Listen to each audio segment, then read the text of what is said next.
Master అంటే మాస్టారే. చదువుకునేటటువంటి రోజుల్లో ఓ బాధ అనిపిచ్చింది. అంటే అప్పుడు తెలిసేది గాదు. మా కాలేజీలో లెక్చరర్లు ఆహ్, ఈయన పర్మనెంట్ లెక్చరర్ రా! ఈయన ఆహ్, టెంపరరీ లెక్చరర్ రా! అనేది ప్యూనో లేపోతే క్లర్కో జెప్పినప్పుడు అదేంటంటే ఈయన ఇంకా పర్మనెంట్ కావాలి. ఆయనైతే పర్మనెంట్ అయిపోయారు. గవర్నమెంట్ ఫండ్ జీతం వస్తాయి. ఈళ్ళకి గంటల వారీ జీతం ఇస్తారు అన్నప్పుడు అయ్యో పాపం అనిపిచ్చేది. ఎందుకంటే పర్మనెంట్ అయినటువంటి లెక్చరర్‌కి నెలకు ఒక రూ. 1,00,000 జీతం అనుకోండి. వాళ్ళకి రోజుకి 4 గంటలు పని జేయాలా?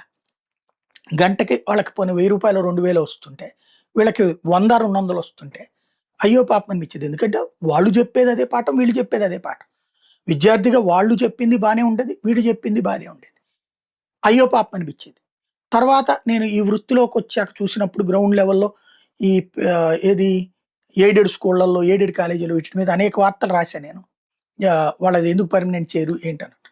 అది పక్కన పెడితే, ఇప్పుడు చివరికి ప్రభుత్వాలే కాంట్రాక్ట్ లెక్చరర్‌లు, పార్ట్ టైమ్ లెక్చరర్స్ అని బెట్టి, అతి పరిమిత జీతాలు ఒక ఎత్తయితే, చివరికి అంతవరకు అదే ఒక బాధాకరం అనుకుంటే, ఇప్పుడు ఒక అరాచకపు స్టేజ్ అయిపోయింది. ఎప్పుడు కావాలంటే అప్పుడు పీకి పడేయొచ్చు. సర్వశిక్ష అభియాన్‌లో చెప్పేటటువంటి టీచరు, టీచర్ గాదా? అక్కడోళ్ళు పరీక్షలు రాస్తారు, ఇక్కడోళ్ళు పరీక్ష రాస్తారు. సర్వశిక్ష అభియాన్ టీచర్‌లని వాళ్ళకి ఎప్పుడు పడితే అప్పుడు తీసేస్తున్నటువంటి సందర్భంలో కీలకమైనటువంటి తీర్పిచ్చింది ఏకంగా సుప్రీం కోర్టు. వాళ్ళని అసలు ఈ పార్ట్ టైము ఇదేంటి అని నిలదీసింది. సర్వశిక్ష అభియాన్ పథకం కింద నియమితులైన పార్ట్ టైమ్ టీచర్లు, కాంట్రాక్ట్ ఇన్‌స్ట్రక్టర్లు, కాంట్రాక్ట్ ఉపాధ్యాయుల విషయంలో సుప్రీంకోర్టు చారిత్రక తీర్పిచ్చింది. నియామక కాలం పూర్తయిన తర్వాత కూడా కొనసాగుతున్న ఉపాధ్యాయుల్ని ఇకపై కాంట్రాక్ట్ ఉద్యోగులుగా పరిగణించడానికి వీల్లేదని తేల్చెప్పింది. వాళ్ళు ఇతర పనులు చేయకుండా ప్రభుత్వం నిషేధించినందుకు పూర్తి స్థాయి ఉపాధ్యాయులు అవుతారని స్పష్టం చేసింది. ఈ పథకం కింద ఉపాధ్యాయులకు వేతనం చెల్లించాల్సిన బాధ్యత ప్రాథమికంగా రాష్ట్ర ప్రభుత్వానిదేనని చెప్పింది. కేంద్రం తన వాటా నిధులు ఇవ్వకపోయినా రాష్ట్ర ప్రభుత్వం ఉపాధ్యాయులకు ముందుగా చెల్లించి ఆ తర్వాత కేంద్రం ఆ మొత్తాలను వసూలు చేసుకోమని చెప్పింది. పార్ట్ టైమ్ టీచర్లు, కాంట్రాక్ట్ ఇన్‌స్ట్రక్టర్లు, కాంట్రాక్ట్ ఉపాధ్యాయులకు చెల్లించే గౌరవ వేతనం ఎప్పుడూ ఒకేలా ఉండదు. అంటే పెంచుతూ వెళ్ళమంది. కనీసం ప్రతి 3 ఏళ్లకు ఒకసారి సవరించమంది. అంటే పెంచమంది. 2013లో ఖరారు చేసిన 7,000ని ఇప్పటికీ గౌరవ వేతనంగా చెల్లిస్తున్నాం. వెట్టి చాకిరీ కిందకి వస్తుందని తేల్చెప్పింది. 13 ఇది 26 13 సంవత్సరాలుగా వాళ్ళు 7,000కే బతుకుతున్నారు పాపం. 10 ఏళ్లుగా నిరంతరాయంగా పనిచేస్తున్న నేపథ్యంలో వీళ్ళ పోస్టులు శాశ్వతమైనవిగా పరిగణించాలి. అంటే పర్మనెంట్ అంది.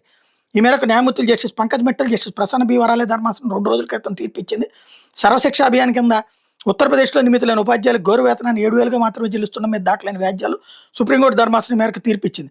17, 18 సంవత్సరానికి మాత్రమే 17,000 కనీస వేతనంగా చెల్లించాలన్న హైకోర్టు తీర్పును సవాల్ చేస్తూ పార్ట్ టైమ్ టీచర్లు, ఇన్‌స్ట్రక్టర్ల సంఘం సుప్రీంకోర్టులో అప్పీల్ దాఖలు చేసింది. మరో 17,000 కనీస వేతనంగా నిర్ణయించడం మీద అభ్యంతరం వ్యక్తం చేస్తూ ఉత్తరప్రదేశ్ ప్రభుత్వం కూడా సుప్రీంకోర్టులో అప్పీల్ వేసింది. వీటి మీద విచారణ జరిపిన సుప్రీంకోర్టు టీచర్ల సంఘం దాఖలు చేసిన అప్పీల్‌ను అనుమతిస్తూ ప్రభుత్వం దాఖలు చేసిన అప్పీల్‌ను కొట్టేసింది. వాళ్ళ ఆర్థిక బాధ్యత రాష్ట్రాలదే బాధ్యత అని చెప్పింది. పార్ట్ టైమ్ టీచర్‌లను పిలవడం మోసపూరితం అని చెప్పింది. పార్ట్ టైమ్ టీచర్ అని పిలవడం ఏంటని అడిగింది. తాత్కాలికం మానేసి రెగ్యులర్ నియామకాలు చేపట్టమని అడిగింది. తక్కువ వేతనానికి మళ్ళీ వాళ్ళని తీసేయొద్దని చెప్పింది. తక్కువ వేతనాన్ని పని చేయించుకోవడం వెట్టి చాకిరీ అని తేల్చి చెప్పింది. రెగ్యులర్ ఉపాధ్యాయులతో సమానంగా అన్ని ప్రయోజనాలు ఇవ్వమని చెప్పింది. నేను అనేక సార్లు సర్వశిక్ష అభియాన్‌కి సంబంధించిన ఉపాధ్యాయులు నా నోటీస్‌కి తీసుకొచ్చినప్పుడు ఈ ప్రభుత్వం అయినా, అంతకుముందు ప్రభుత్వం అయినా నేనే వీడియోలు చేశాను. ఇప్పుడు అది ఉత్తరప్రదేశ్ దాని మీద తీర్పు వచ్చింది. ఇప్పుడు మన రాష్ట్రంలో కూడా ఇది అమలు కావాలని కోరుకుందాం.